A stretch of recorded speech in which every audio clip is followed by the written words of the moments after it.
Ngarepin sasih panas ring Kabupaten Buleleng, ketar keyang memargi selami sasih November kali tali Siongolas Sani Jagirau. Pikobat punika ngawinang BPBD Kabupaten Buleleng, nincapang pemargin distribusi toya bersih Majeng Krame.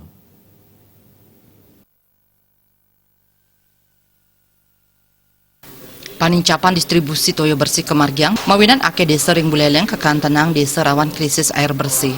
Duaning punika BPBD Buleleng Nyopiahang ritat kala ngarepin sasi panas kadi puniki, Buleleng durung ke bawah status darurat kekeringan.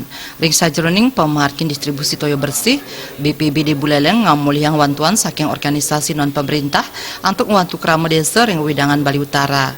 Kepala BPBD Buleleng IB Swadnyana Mausang Dawag Agustus kali tali Siongolas baik tanyani sampun ngewantu desa utawi kelompok masyarakat sane mewah ngeruruh toyo bersih.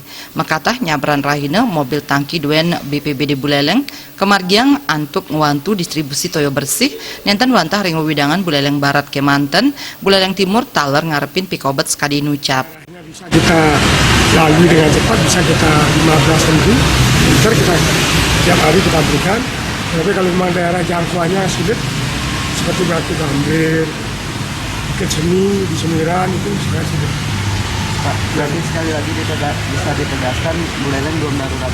Belum, Buleleng belum darurat kekeringan. Ini hanya baru beberapa desa. Terima kasih Pak. Sampai kapan nggak kita melihat kemarin laporan dari BMKG, kekeringan ini akan sampai ke November. Manut data sanewenten pengabdi sajroning tangki toyo bersih puniki ake raos saking desa ring Kecamatan Banjar, Kecamatan Buleleng, Kecamatan Sawan miwah Kecamatan Tejakula. Komang Yuda Bali.